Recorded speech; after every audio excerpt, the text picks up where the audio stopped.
Un parcours exceptionnel, celui de Klaus Kenneth, un livre aussi qui nous présente dans quelques instants 2 millions de kilomètres vers la liberté. Sous nos yeux, Jean-Louis incarne à merveille l'étymologiste passionné. Et où en est la liberté de religion en Indonésie? Je vais y arriver. Hélène répond. Avec Francis, cap sur une île bien étrange, ambiance mystérieuse. Et François Niem et Siliki nous rejoint, chef de chœur des Métis Gospel et voix de basse dans le célèbre quartet By the Gospel River, pour terminer en musique. Mais pour commencer, en route vers la liberté, du moins provisoire, avec Paul. Bonjour. Oula, ça commence bien cette émission. Bonjour Anne-Laurence. Bon, je ne ferai pas de mauvais jeu de mots, je me tourne direct vers Klaus Kenneth. C'est ce qu'il y a mieux à faire. Bonjour. Bonjour. Merci d'avoir accepté l'invitation pour nous parler de votre parcours de vie, ou devrais-je même dire un parcours de mort, comme on va le voir dans quelques instants.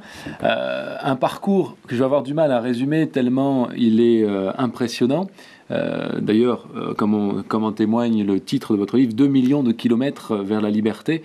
Alors, tout d'abord, 2 millions de kilomètres, c'est à peu près l'équivalent de 50 fois le tour du monde. C'est ce que vous avez vraiment parcouru ? Oui, c'est juste. C'est juste. Sius, là, de Lao Tse, de bouddhisme, de zen, de méditation transcendantale, toutes ces choses-là, je me suis fait introduire, j'ai mis des fortunes, de l'argent là-dedans.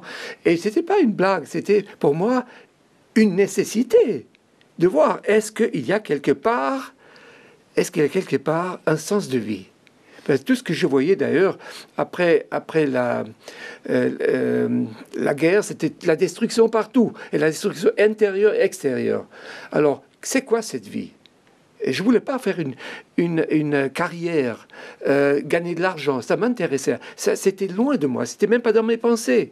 Je voulais savoir pourquoi, merde, je vis. Qu'est-ce qu'est le sens de ma vie? Mais il y a aussi une chose qui est assez exceptionnelle dans votre vie, c'est que vous avez frôlé la mort au moins une bonne vingtaine de fois. 25 fois, j'ai calculé une fois, 25 fois, oui. Bah, on ne peut pas évidemment raconter ces 25 aussi, mais on peut les trouver effectivement là-dedans. Ouais. Mais qu'est-ce qui vous a marqué le plus? À quel moment vous avez vraiment senti la mort peut-être de plus près?